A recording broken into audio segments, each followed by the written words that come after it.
Pengacara keluarga Brigadir Joshua Kamarudin Simanjuntak meminta Polri untuk segera menetapkan istri Ferdi Sambo Putri Chandrawati sebagai tersangka dalam kasus kematian Brigadir Joshua. Menurut Kamarudin, istri Sambo diduga telah terlibat dalam insiden tewasnya Brigadir Joshua. Kamarudin beranggapan Putri Chandrawati diduga telah berusaha untuk menghalangi proses penyidikan termasuk dugaan upaya untuk menyuap LPSK. Jadi kita pikir ini sandiwara semua. Kemudian udah saya analisa juga percakapan WhatsApp beliau dengan almarhum maupun dengan adik almarhum, tidak ada perbuatan pelecehan itu dari awal sudah kita yakin. Oleh karena itu, karena saya sudah berusaha menolong dia, bahkan saya kepengen bertemu sama Ibu Putri ini, tetapi dia tidak mau, terus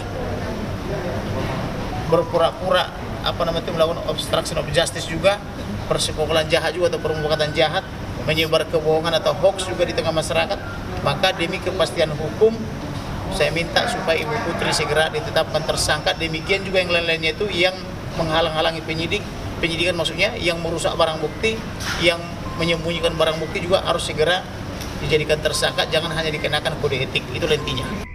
Sebelumnya, Bareskrim Polri resmi menghentikan kasus dugaan pelecehan terhadap istri Ferdi Sambo, Putri Chandrawati, yang diduga dilecehkan oleh Brigadir Joshua. Bareskrim Polri mengaku kasus tersebut dihentikan karena tidak ditemukan peristiwa pidana usai dilakukan gelar perkara. Lembaga Perlindungan Saksi dan Korban LPSK pun menolak dan tidak melanjutkan laporan permohonan perlindungan yang diajukan istri Ferdi Sambo. LPSK menilai ada sejumlah kejanggalan dalam laporan Putri ke LPSK. Meski begitu, tim tetap melakukan pendalaman dan asesmen. Namun tidak ada keterangan yang bisa digali dari Putri saat asesmen. Ya, tetapi lebih kepada beliau itu masih mengalami depresi dan trauma, sehingga kemudian beliau ini tidak bisa memberikan keterangan lebih lanjut untuk apa yang sudah diketahui sama beliau terkait dengan dua kasus ini. Nah, sehingga kemudian kita juga tidak bisa. Ada Ibu PC ya, karena memang kan kita kemarin dalam preskon sudah sampaikan bahwa permohonan dari yang bersangkutan sudah ditolak LPSK.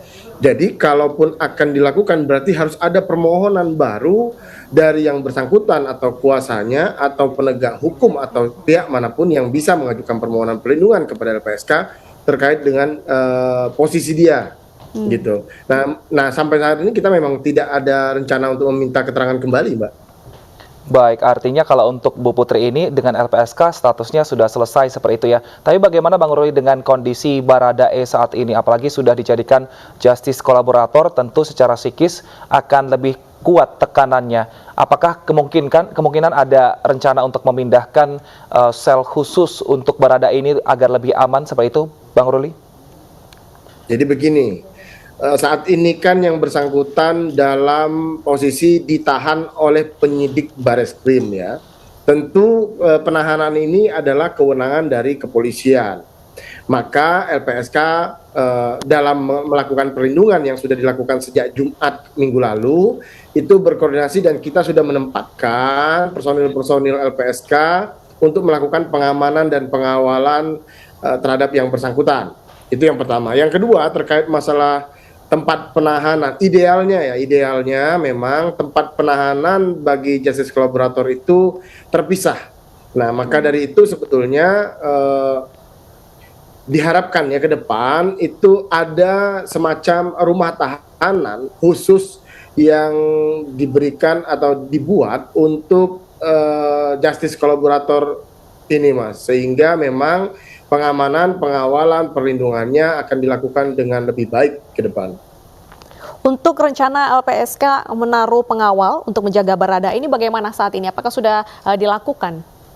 Ya, sudah kami lakukan. Sejak ada berapa orang? Ditetapkan, maka itu udah teknis ya, nanti tidak perlu kita bahas wilayah teknis, tetapi kita sudah menempatkan dan melakukan perlindungan sejak Jumat kemarin.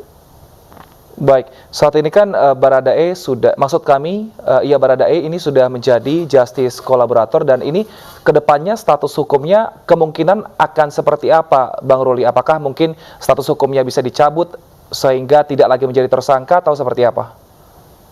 Ada 3 manfaat seseorang berposisi sebagai justice kolaborator atau saksi pelaku ya.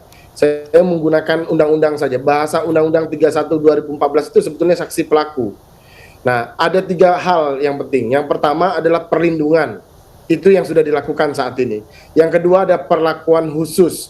Perlakuan khusus itu berupa pemisahan tahanan dari tahanan pelaku lainnya, dan juga pemisahan berkas atau splitsing dari pelaku-pelaku lainnya. Kenapa ini dilakukan? Perlakuan khusus ini agar menjaga, dapat memperkuat konsistensi dan mengecek keterangan yang bersangkutan dalam perkara-perkara lainnya. Dan dalam prakteknya kemudian diharapkan bahwa yang bersangkutan kemudian didakwa terakhir kali setelah memberikan keterangan pada proses peradilan. Nah, perlakuan khusus ini sangat erat kaitannya dengan perlindungan tadi yang saya sampaikan di awal. Dan yang ketiga adalah penghargaan. Kalau sudah wilayah penghargaan, pertama tentu yang bersangkutan ini bisa dipidana atau dihukum paling ringan, setidaknya paling ringan dari pelaku lainnya, gitu ya. Atau kemudian ketika sudah menjadi narapidana, maka dia mendapatkan hak-hak narapidana tambahan seperti remisi tambahan misalnya. Nah, hal tersebut diatur di dalam Undang-Undang 31 2014, begitu. Baik. Setelah memberikan pengamanan 24 jam kepada Baradae, saat ini ke depannya apa tahapan selanjutnya dalam kasus ini, Pak Roni? Gimana, Mbak? Ulangi. Baik, tahapan setelahnya ini apa, Bang Ruli, setelah menjadi justice kolaborator? Oh iya, tentu LPSK akan melakukan pendampingan pada setiap tahapan pemeriksaan terhadap yang bersangkutan. Artinya LPSK selalu mendampingi untuk memberikan penguatan dalam keterangan yang akan diberikan.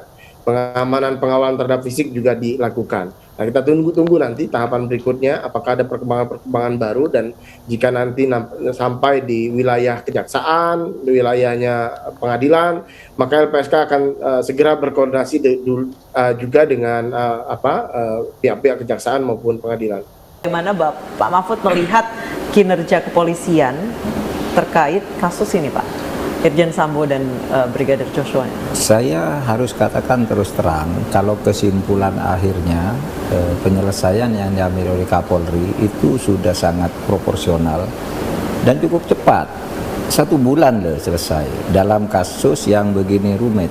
Begitu sensitif ya, Pak? Begitu sensitif dan rumit karena yang melakukan itu adalah pejabat tinggi Polri yang sebenarnya kalau dihitung bintangnya itu seperti bintang 5. Kenapa tuh, Kadif Pak? Propam itu bintang 2. Tapi anak buahnya yang bintang 3, kepala bironya itu ada 3 yang seluruhnya tunduk pada ini. Dia yang meriksa atas perintah ini, apakah ini teruskan apa enggak. Atas perintah ini terus ditindak di sini, mau dihukum apa benar terserah sini. Sehingga rasan-rasannya itu kalau di Polri ya Pak Sambo itu memang praktis bintang 5 karena semuanya takut pada dia. Artinya bisa ditembak pada dia dengan alasan apapun. Nah, itu yang menyebabkan ketika dia melakukan kejahatan lalu dia membuat rekayasa seakan-akan orang hampir percaya semua. Barangkali kamu juga pada awalnya agak terpengaruh percaya ya bahwa itu adalah tembak menembak gitu. Padahal itu karangan melibatkan 36 orang yang mengatur skenario itu yang dan sekarang banyak bintang di dalamnya, Pak. Iya, yang sekarang sedang ditahan tuh 31 aslinya, sekarang tambah jadi 36. Itu semua karangan. Dan orang tidak akan berani membayangkan di tingkat Polri sendiri susah, sehingga Kapolri juga tidak mudah. Karena misalnya dikumpulkan satu tim, yang satu diam-diam temennya Sambo tidak setuju begini, yang begini kan, maka kita dorong dari sini, dari presiden lah. Pokoknya presiden mengarahkan gini, dan saya tahu fakta-fakta ini harus mengarah ke sana. Sehingga saya katakan jangan sekali-kali terjebak kepada skenario itu tembak menembak itu bohong, saya bilang. Ketika orang semua percaya tembak menembak, ini kayaknya udah tenang nih pelakunya kan, tembak menembak, tinggal baradanya dibayar suruh ngaku dia ke Komnas HAM, saya yang menembak. Gimana caranya kamu nembak? Entah, pokoknya segelap mata tembak aja gitu katanya. Dia tidak tahu sebenarnya bukan dia pelaku utamanya, dia hanya disuruh dan sebagainya sampai sekarang ya. Tetapi maksud saya jangan percaya pada skenario bahwa itu tembak menembak. Ini pembunuhan, saya bilang. Ikuti aja itu alur pembunuhan itu seperti dilaporkan oleh Kamarudin, oleh Saur Siagian dan sebagainya. Itu arah kita ikut senario itu aja, buktikan ke situ. Nah, akhirnya berbelok kan, berbelok. Saya terus mendekati ke Polri, ke situ arah. Ini waktunya penataan. Momentum ini harus dijadikan peluang untuk memperbaiki tanpa terlalu gaduh, tanpa harus menyentuh struktur